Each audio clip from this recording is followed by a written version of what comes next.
तो हेलो मेरे प्यारे बच्चों, तो कैसे हो आप लोग। उम्मीद करते हैं आप लोग अच्छे होंगे और आप लोगों की पढ़ाई भी अच्छी चल रही होगी। तो जैसे कि आप लोगों को पता हो है कि हम लोगों का जो एग्जाम है वो बहुत नजदीक आ गया है और जो आप लोगों का मैथ में जो कुछ क्वेश्चन पूछे जाते हैं, जो इम्पोर्टेंट क्वेश्चन रहते हैं, तो उनमें से हम यहाँ पर ना आपके 4 प्रश्न लिए हैं जो आपको जो है ना गौर करके देखना है और ये समझना है। और क्योंकि इस टाइप के क्वेश्चन जो है आपका बोर्ड एग्जाम में पूछा जाता है और ये चारों कहिए तो इन सबको चारों में ना ये आपका VBY जो है वो आपका क्या है क्वेश्चन है, यानी कि पहला भी है, दूसरा और ये तीसरा और ये आपका चौथा, ये चारों ही आपका ना बहुत महत्वपूर्ण होने वाला है और इस तरह के क्वेश्चन आपको बोर्ड एग्जाम में जो है देखने को मिलता है। ठीक है, तो हम लोग देखने वाले, चलिए देखते हैं क्या कि पहले यहाँ लिखा क्या है कि यूक्लिड विभाजन से 225 तथा 135 का मौसो ज्ञात कीजिए। चलिए देखिए, तो कहने का मतलब आप लोग जो है ना बच्चों, आप लोगों को करना क्या है कि यहाँ पर मान लेते हैं ना यहाँ पर पहले लिखते हैं हल। ठीक है, अब यहाँ मान लेते हैं माना भाज्य बराबर जो है क्या है A है और भाजक बराबर B है, भाजक बराबर B है और यहाँ पे या इसको हम लोग कह सकते हैं भाज्य का जो मान है वो आपका कितना, तो बोलेंगे दोनों में से बड़ा आपका कौन है, तो 225 है, छोटा आपका कौन है, तो बोलोगे क्या कि यहाँ पर 135 है, तो बोलेंगे क्या कि 135 है ना, हम लोग क्या करते हैं 225 में जो है ना भाग लगाते हैं। तो 135 से हम लोग भाग लगाते हैं पहले 225 में, तो बोलेंगे सर कि इसको कैसे भाग लगाएंगे, चलिए देखते हैं। तो यहाँ अगर हम लोग यहाँ देखें क्या कि 135 का पहाड़ा अगर हम लोग एक बार पढ़े तो 135 होगा, 135 का पहाड़ा अगर 2 बार पढ़े तो हमारा कितना हो जाएगा, तो 270 हो जाएगा। तो सर बोलेंगे 2 बार अगर पढ़ते सर तो 2 बार में तो यहाँ 270 तो लगेगा नहीं क्योंकि ये ज्यादा हो जाता है, तो उससे कम लेना है बच्चों।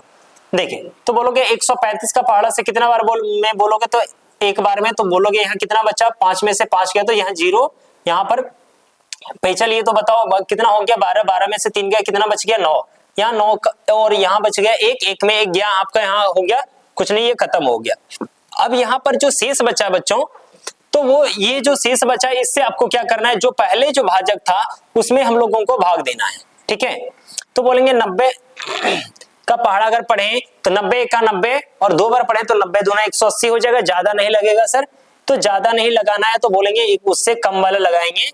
यहाँ बच गया 5 बच्चों, यहाँ पर बच्चा कितना 13 में से 9 गया बच्चों, बचा यहाँ पर 45। अब ये जो 45 आया है आपका, अब ये आपका शेष बन गया। अब ये शेष से आपको क्या करना है, जो उसके पहले वाला जो भाजक था जिससे भाग दे रहे थे, अब इस 90 में आपको भाग देना है। तो पहला 45 दूना कितना हो गया बच्चों, तो यहाँ पर देखोगे डायरेक्ट ये क्या हो गया 90 हो गया। अब इसी को बच्चों जो है आपको क्या करना है, थोड़ा सा सजा के लिखना है। तो यहाँ पर ये जो था आपका क्या A बराबर था और यहाँ पर आपका ये क्या था, तो बोलोगे ये यहाँ पर हमारा B का मान था, तो बोलेंगे यहाँ पर यूक्लिड विभाजन से जो होता है बच्चों, अब इसी को थोड़ा सा बढ़िया से इसको लिख देंगे यूक्लिड विभाजन से।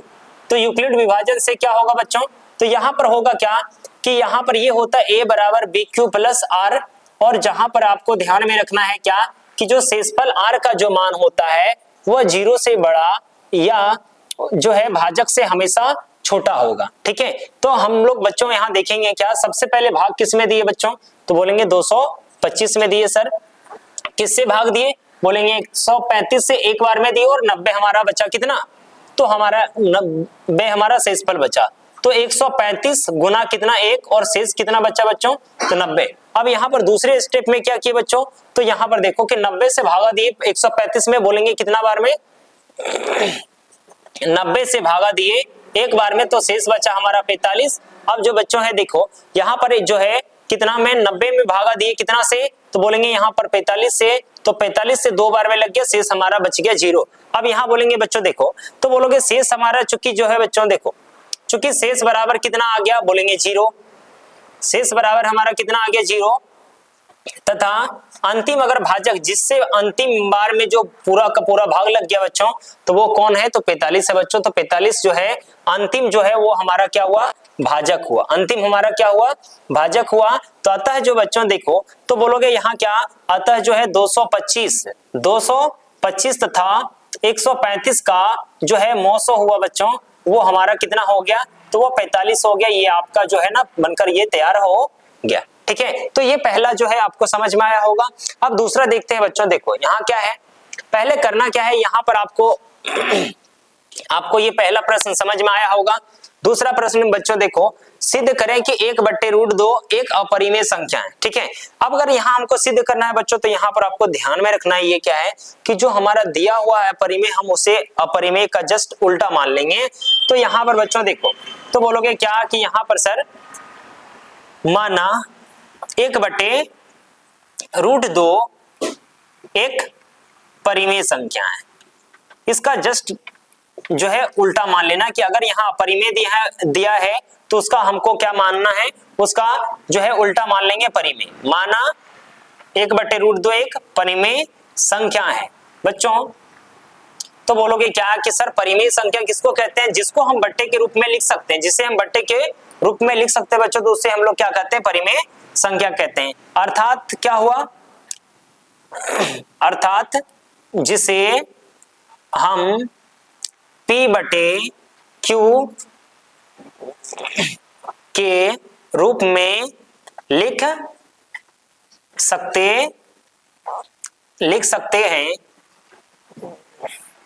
हैं जहां हमारा, तो बोलेंगे क्या कि Q का मान 0 नहीं है। ठीक है, तो इसका मतलब क्या हुआ बच्चों, इसलिए अर्थात यहां फिर हम कह सकते हैं क्या, अर्थात क्या हुआ, तो बोलेंगे क्या सर 1/√2 बराबर हमारा कितना हो गया, P/Q।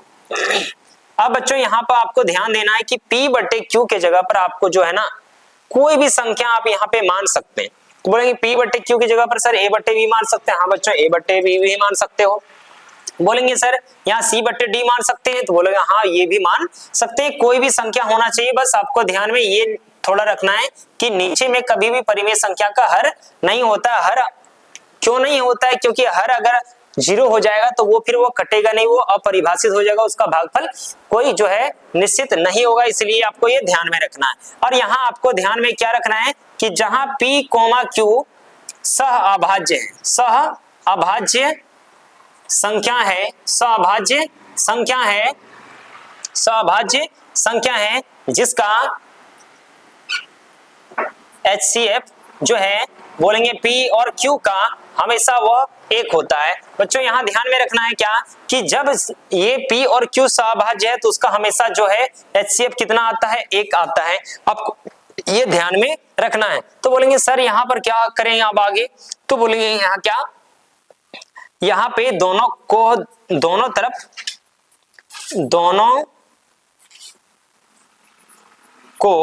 व्युत्क्रम करने पर, दोनों को व्युत्क्रम का मतलब बच्चों देखो यहां पर होता क्या है कि जो अंश है हमारा उसको हम लोग हर बना देंगे, और जो अंश है वो उसे हम लोग हर बनाएंगे, और जो हर है वो उसको हम लोग अंश बनाएंगे। ठीक है, तो बोलेंगे 1/√2 हुआ, तो बोलेंगे सर यहाँ पे √2 हो गया, और ये जो P/Q था ये हमारा Q/P हो गया। ठीक है, तो बोलेंगे क्या कि यहाँ पर जो है देखते हैं क्या क्या, ये जो 2 है, 2 यहाँ हमारा रूट में आया है। अब रूट में जो है संख्या ये जो है, तो इसका पूरा का पूरा अगर हम लोग बच्चों देखें तो इसका वर्गमूल पूरा निकलता नहीं है, जिसकी वजह से ये जो पूरा वर्गमूल जब नहीं निकला बच्चों तो इसको हम लोग बोलेंगे अपरिमेय संख्या। ठीक है, तो यहाँ बोलेंगे क्या, चूंकि √2 एक अपरिमेय संख्या है, एक क्या है, अपरिमेय संख्या है। बोलेंगे जबकि जो है बोलेंगे Q/P एक परिमेय संख्या होगी, परिमेय संख्या होगी। अब बोलेंगे क्या, बोलेंगे जो ये इधर अपरिमेय है बच्चों और इधर परिमेय है, तो बोलेंगे क्या कि जो अपरिमेय बराबर नहीं है परिमेय का, तो बोलेंगे क्या कि जब ये दोनों बराबर नहीं हुआ बच्चों तो हम लोग इसको क्या कहेंगे, हम लोग बोलेंगे क्या कि यह जो है, अतः हम लोग कहेंगे क्या, अतः हमारा मानना गलत है, अतः हमारा मानना गलत है, अतः हमारा मानना क्या है बच्चों, गलत है, अतः हमारा मानना गलत है। इसलिए जो है हम लोग कह सकते हैं कि 1/√2 बच्चों एक अपरिमेय संख्या होगी। ठीक है, अपरिमेय संख्या होगी। ये हमारा बच्चों ये दूसरा वाला जो प्रश्न था ये हमारा क्या हो गया, तो ये सिद्ध किया गया, इसको हम लोग बोलेंगे प्रूव्ड।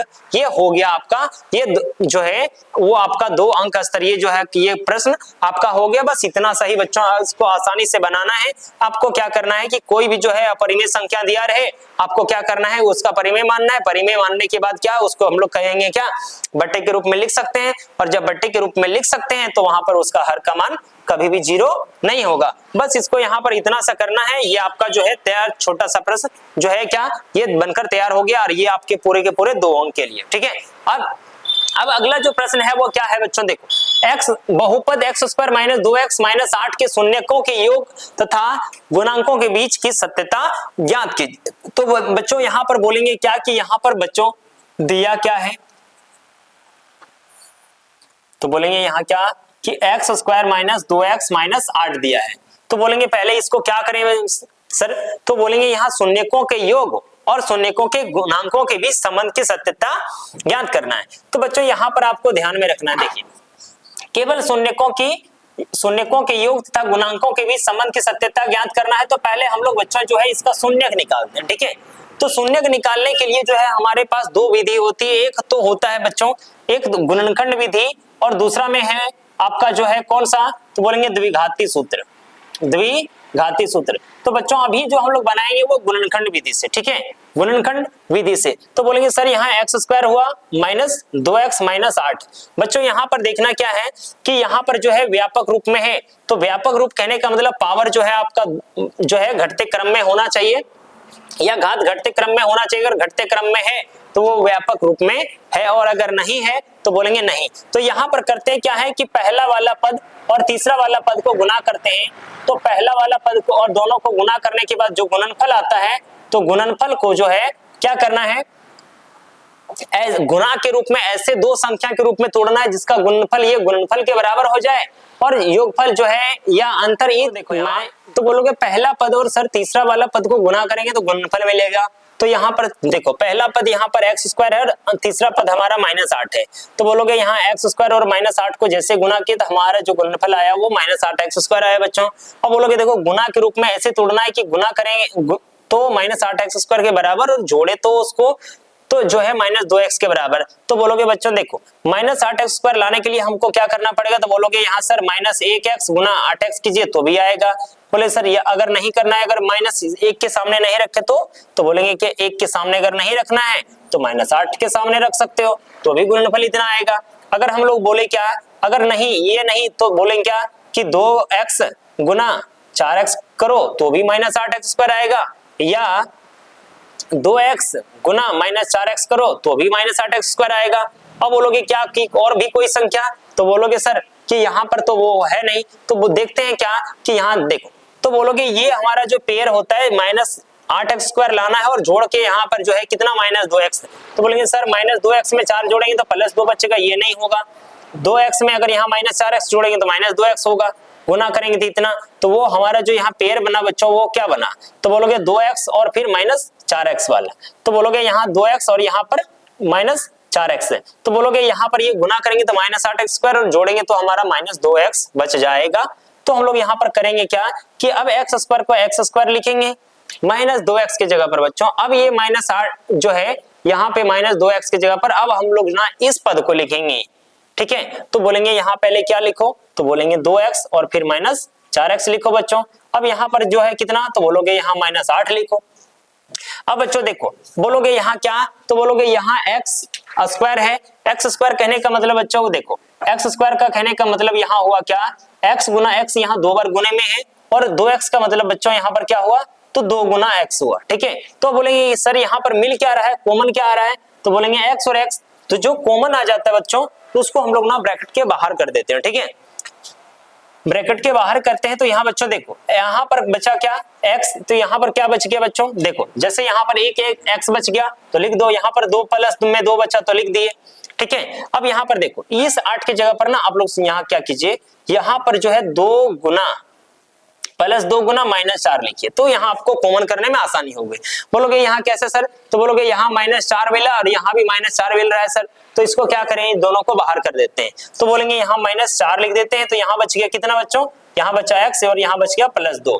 अब बोलेंगे देखिए अब क्या करेंगे सर, तो बोलेंगे यहाँ जब दोनों मिल गया तो इसको क्या करोगे, x प्लस जो है 2 एक साथ और x माइनस 4 एक साथ, दोनों को लिख दिए। अब यहाँ पर जब बच्चों यहाँ पर लिख लेंगे तो यहाँ x प्लस 2 हमको निकालना है पहले शून्य, तो शून्य बराबर 0 कर दिए, या x माइनस 4 बराबर कितना 0 बच्चों। ठीक है, अब लोग को ये समझ में आया कि इसको हम साफ कर देते हैं। ठीक है, अब यहाँ पर जो है वो क्या, तो बोले क्या x माइनस, यहाँ देखो अब बोलोगे पक्षांतरित करेंगे तो बताओ यहाँ x बराबर कितना आएगा, -2 आएगा आपका, और यहाँ पर जो आपका x बराबर ये -4 है, बराबर के उस पर करेंगे तो +4 होगा। ठीक है, अब हम लोगों को करना क्या है बच्चों, शून्यकों और गुणांकों के बीच में संबंध की सत्यता ज्ञात करना है। ठीक है, तो हम लोग बच्चों जैसे पता होगा अल्फा प्लस बीटा का मान क्या होता है बच्चों, तो -b/a होता है, या -b/a नहीं यहाँ पर लिखना है तो यहाँ लिख दो -x का गुणांक, -x का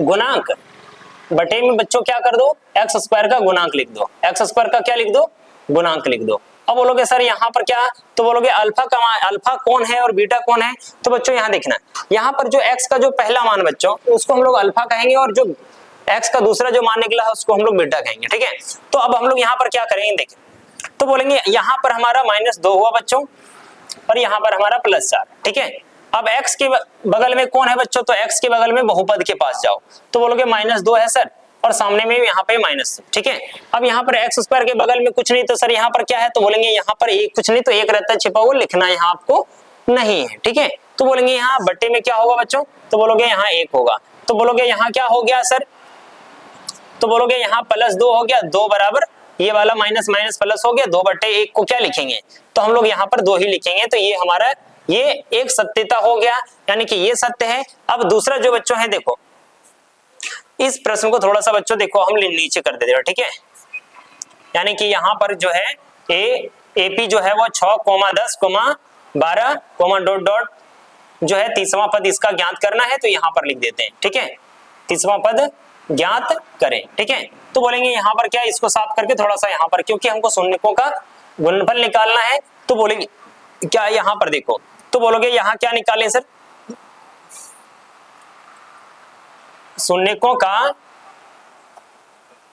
गुणनफल, शून्यकों का क्या गुणनफल। अब बोलोगे शून्यकों का गुणनफल को क्या कहते हैं सर, तो इसको हम लोग बोलते हैं अल्फा इंटू बीटा कहते हैं। ठीक है, अल्फा का मतलब बच्चों क्या हुआ, x का जो पहला मान है उसको अल्फा बोलेंगे, बीटा का मतलब x का जो दूसरा मान है उसको बीटा कहेंगे। ठीक है, तो बोलेंगे यहाँ पर ये क्या होता है, ये होता है अचर पद बटे में आपका क्या, x² का गुणांक, x² का गुणांक। ठीक है, अब बोलेंगे सर यहाँ पर क्या होगा, तो बच्चों देखो अल्फा का मान यहाँ पर तुम्हारा पहला क्या है, तो बोलोगे सर -2 है, गुना यहाँ पर 4 है, गुना कितना, तो बोलोगे x का दूसरा मान 4, तो बोलोगे यहाँ कितना हो गया बच्चों, -2 गुना 4 हो गया। ठीक है, अचर पद कौन हुआ बच्चों, देखो बहुपद में तो बोलोगे संख्या जो है उसको अचर पद तो -8 बटे x² के बगल में बच्चों तो 1 हुआ, तो बोलोगे यहाँ सर क्या -2 गुना 4, तो बोलोगे -8 हो गया, बराबर यहाँ -8/1 यहाँ -8 हो गया। ये संबंध की सत्यता ज्ञात हो गई बच्चों। अब यहाँ पर जो है ये आपका 2 नंबर के लिए जो है दोनों का प्रश्न दोनों बन गया।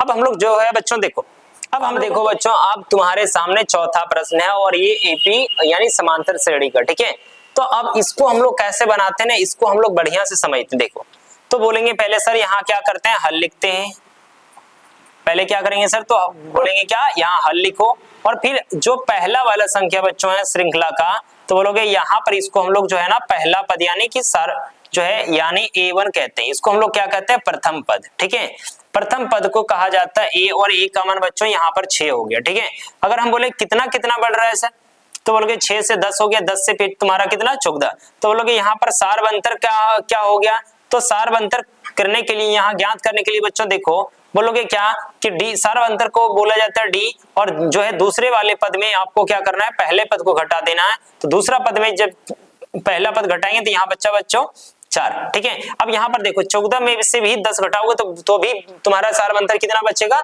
4 बचेगा। ठीक है, तो यहाँ पर बोलेंगे क्या कि हमको n का मान यानी कि n का मान यानी संख्या कौन सा, n का मान तो बोलोगे कौन सा दिया है सर, तो बोलेंगे सर n का मान हमको 30 दिया है। ठीक है, तो बच्चों इसीलिए जो है ना तीसवां पद कौन सा, बोलोगे तीसवां पद के लिए जो है क्या, अब यहाँ पर कुछ नहीं, 30वां पद के लिए एक छोटा सा फॉर्मूला लिखना है बच्चों, उसको सॉल्व करना है, बस तुम्हारा ये 30वां पद निकल जाएगा। तो बोलोगे a 30 बराबर कितना होता है, तो पहले तो बच्चों देखो, या कोई भी जो पद है nवां पद ज्ञात करने के लिए ना an बराबर a प्लस n माइनस 1 गुने d होता है बच्चों। अब बोलोगे d क्या होता है सर, n का मतलब हुआ पदों की संख्या, n का मतलब क्या हुआ, यहाँ तो लिखा हुआ है बच्चों देखो, यहाँ 30वां पद, तो बोलोगे यहाँ क्या कि an का मतलब अंतिम पद होता है, तो बोलोगे an का मान नहीं पता सर, तो हमको अंतिम वाला पद कितना निकालना है, तो बोलेंगे a 30 निकालना है, यानी 30वां पद। तो बोलोगे a का मान कितना दिया हुआ है बच्चों, तो देखो a का मान तुम्हारा 6 दिया हुआ है प्लस n माइनस 1, n का मान कितना हुआ बच्चों, तो बोलोगे 30 हुआ। अब 30 में से 1 घटा दो बच्चों, और सारबंतर कितना बच्चों, तो यहाँ पर 6, तो बोलोगे क्या कि यहाँ पर जो है 6 प्लस 30 में से 1 घटा दो बच्चों, बचेगा 29, तो बोलोगे यहाँ 29 गुना 6, तो बोलोगे यहाँ आगे क्या करें सर, तो 6, अभी दोनों को गुना कर दो पहले, 9 छक कितना हो गया 54 बच्चों, और फिर 6 दूनी कितना हो गया 12 और बाकी था 3, तो 12 और कितना हो गया 12 और 3 15 हो गया, दोनों को जोड़ेंगे बच्चों तो कितना हो जाएगा तुम्हारा 159 हो जाएगा, ये तुम्हारा 30वां पद निकल गया बच्चों। तो इस तरह से तो आप लोगों को ये 4 महत्वपूर्ण जो है प्रश्न ये समझ में आया होगा, और अगर आप बोर्ड की एग्जाम की तैयारी कर रहे हैं तो ये आपके लिए चारों जो है प्रश्न बहुत ही इंपॉर्टेंट होने वाला है, और क्योंकि ये इस तरह का जो क्वेश्चन है आपका हर साल जो है एग्जाम में पूछा जाता है, तो आप इसको बढ़िया से इसको कर लीजिए, ठीक है। और जो है आपके लिए और भी हम आगे वीडियो बनाएंगे ताकि आपको जो है 10वीं कक्षा में अच्छे से अच्छे नंबर लाने में बहुत ज्यादा आपको सहूलियत हो।